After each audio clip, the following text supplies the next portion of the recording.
खैरियत पूछो कभी तो कैफियत पूछो, तुम्हारे बिन दीवाने का क्या हाल है। दिल मेरा देखो न मेरी हैसियत पूछो, तेरे बिन एक दिन जैसे है 100 साल है। अंजाम है कैमरा होना तुम्हें है मेरा, जितनी भी हो दूरियां फिलहाल है, फिलहाल है। खैरियत पूछो कभी तो कैफियत पूछो, तुम्हारे बिन दीवाने का क्या हाल है। Hello friends, this is Vijay Rajpushp and welcome to learner eyes YVRP। तो आइए आज से एक बार फिर से इंडियन सिविलाइजेशन एंड कल्चर, जो कि महात्मा गांधी के द्वारा लिखा गया है, class 12 rainbow 100 marks English book, तो उसमें हम लोग, आप देख सकते हैं आपका यही बुक है, क्लास 12 रेनबो पार्ट 2, और ये 100 मार्क्स का इंग्लिश बुक है। तो मैं स्टार्ट कर रहा हूं आज इंडियन सिविलाइजेशन एंड कल्चर, भारतीय सभ्यता एवं संस्कृति। देखिएगा, वैसे आप जानते होंगे इंडिया मीन्स होता है भारत, जो कि एक देश का नाम है, और यह जो है एक प्रकार का प्रॉपर नाउन है। क्या है? Proper noun. तो प्रॉपर नाउन होता क्या है? जो किसी व्यक्ति वस्तु के खास नाम को बताता है, और इसी से बना है, इंडिया से ही क्या बना हुआ है? इंडियन, यानी भारतीय। अब देखिए, भारत तो देश का नाम है और भारतीय तो उसकी विशेषता बता रहा है। कैसे है? तो भारतीय है नहीं, तो ये जो है आपका प्रॉपर नाउन से बनाया गया है, प्रॉपर एडजेक्टिव बनाया गया है। दूसरी बात समझिए, तो ये हमारा हो गया इंडियन, जिसे हिंदी में हम क्या बोलते हैं? भारतीय। ये हमारा सिविलाइजेशन। सिविलाइजेशन का मतलब होता है सभ्यता, यानी लोगों के रहन सहन का स्तर, खान पान, बोल व्यवहार, यानी स्टैंडर्ड ऑफ लिविंग जो होता है वो, और बोल सकते हो कि रूटीन के अनुसार, डेली रूटीन के अनुसार, तो वही कहलाता हमारा सिविलाइजेशन। और ये है आपका कल्चर, जिसे हिंदी में हम लोग संस्कृति कहते हैं, जो कि हमारे पूर्वजों, परंपराओं, रीति रिवाजों के द्वारा जो हम लोग चलते हैं वही क्या कहलाता है? हमारी संस्कृति। नहीं, जैसे सुबह उठकर सूरज को जल चढ़ाना, नहीं, या मंदिर मस्जिद जाना, या भगवान को या अल्लाह को, या कह सकते हो कि किसी ईसा मसीह को, जो भी है, जो अपने धर्म में विश्वास करते हैं, उनके अनुसार जो आप एक परंपरा को निभाते हैं, एक ट्रेडिशन को निभाते हैं, उसी को हम लोग क्या कहते हैं?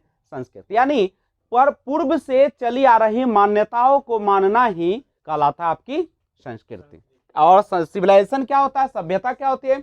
जो आप रोजमर्रा के जीवन में करते हैं। आप सुबह से लेके और शाम सोने के वक्त तक जो कुछ भी करते हैं, जो पहनते हैं, जो खाते हैं, जो बोल व्यवहार है, जो रहन सहन है, वो सारा का सारा क्या कहलाता है? आपकी सभ्यता। और भारत के निवासी हो तो आपको कहेंगे इंडियन।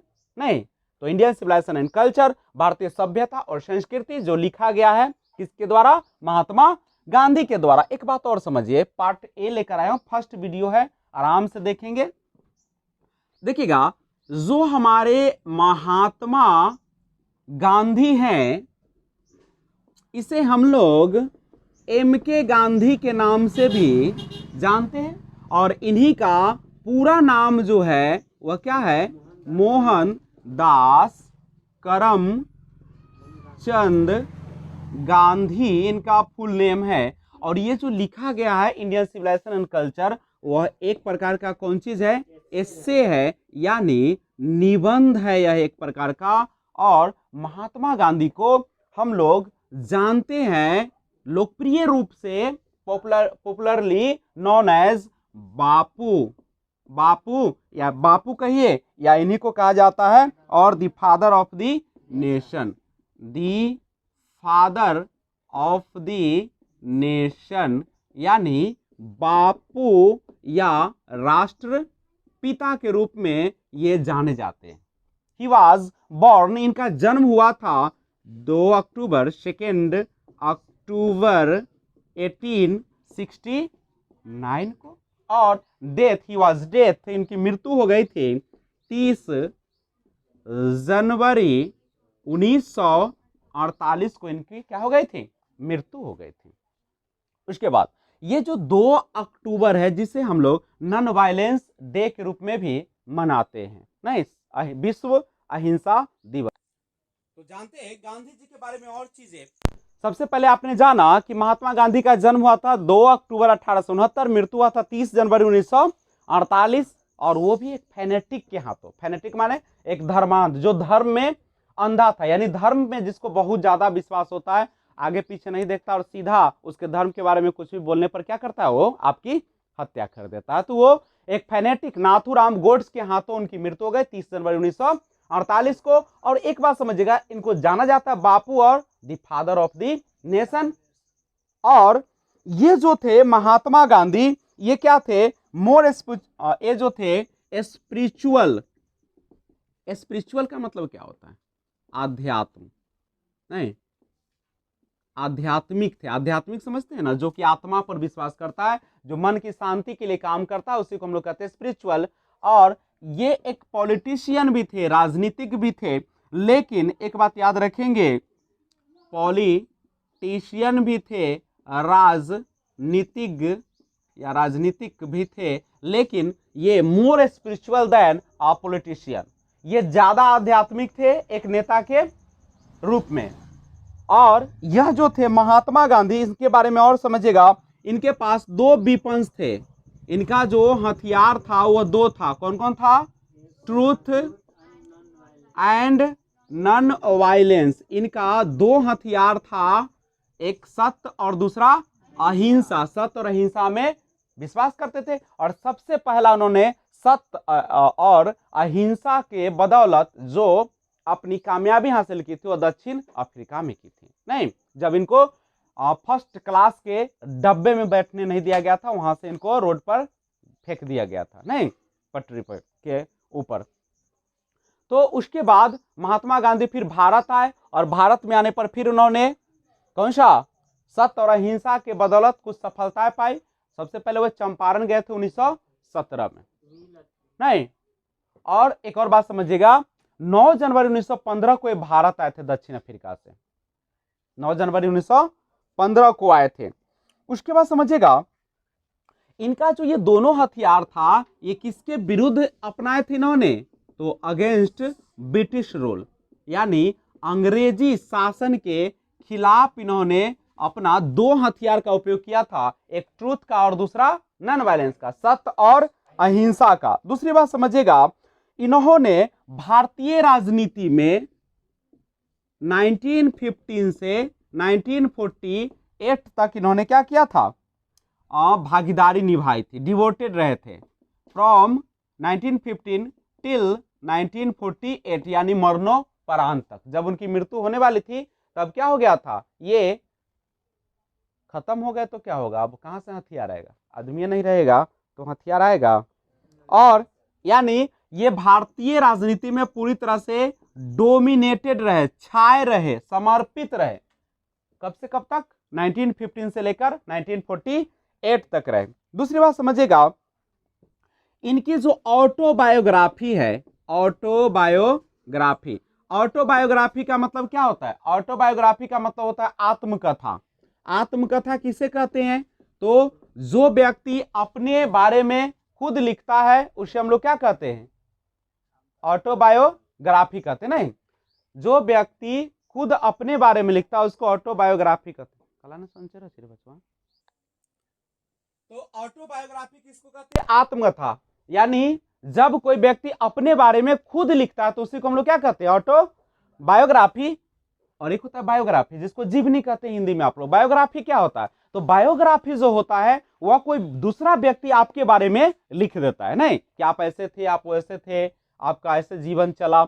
लेकिन ऑटोबायोग्राफी में खुद लिखते हैं। और यह जो है आपका महात्मा गांधी, उन्होंने अपनी ऑटोबायोग्राफी लिखा, तो उनका नाम क्या था, my experiments my experiments with truth, सत्य के साथ मेरा प्रयोग। उन्होंने एक मैगजीन के साथ काम किया था, एक पत्रिका के साथ, जर्नल के साथ काम किया था, और उस जर्नल का क्या नाम था? यंग इंडिया था, जिसमें गांधी जी ने काफी लेख भी छापे थे। उसके बाद उन्होंने बहुत सारे अवसरों पर बहुत सारे क्या दिए थे? स्पीच दिए थे, जिसका कलेक्शन किया गया, नहीं, डिफरेंट ओकेजन पर किए थे। और एक बात और समझिएगा, ये जो महात्मा गांधी थे, नॉट ओनली एक ओरिजिनल थिंकर थे, न केवल एक सच्चे या वास्तविक जो है से चिंतक थे, बल्कि एक विद्वान व्यक्ति भी थे। नहीं, ये महान व्यक्ति भी थे, और इन्होंने इंडियन सिविलाइजेशन और कल्चर के माध्यम से एक बड़ी सुंदर लाइन कहे हैं। उसको जानने के लिए आप वीडियो को सब्सक्राइब जरूर कर ले। ध्यान दीजिएगा, इस लाइन के माध्यम से गांधी जी कहते हैं, इन द फ्लोइंग एक्सट्रैक्ट, जो नीचे दिया गया है उदाहरण, इंडियन सिविलाइजेशन एंड कल्चर, भारतीय सभ्यता और संस्कृति, Gandhi ji talks about, Gandhi ji talks, बातें करते हैं, अबाउट, के बारे में, किसके बारे में? Sound foundation of Indian civilization, भारतीय सभ्यता के एक आधारभूत नींव के बारे में, साउंड नहीं, आधारभूत नींव के बारे में, विच, जो सक्सेसफुली, सफलतापूर्वक, विथ स्टूड, अभी भी खड़ा है, नहीं, और पैसेज ऑफ द टाइम, किस समय? जिस समय ये लिखा गया है, नहीं, कविता, कौन सा पैसेज लिखी गई है। यानी कह रहे हैं कि भारत की जो नींव है इतनी मजबूत है कि वह आज भी जैसे को तैसा बना हुआ है, पूर्ववत अवस्था में बना हुआ है, उसमें किसी भी प्रकार की क्या हुई है? कमी नहीं हुई। अभी भी लोग इसी तरीके से इंडियन सिविलाइजेशन एंड कल्चर का पालन करते हैं।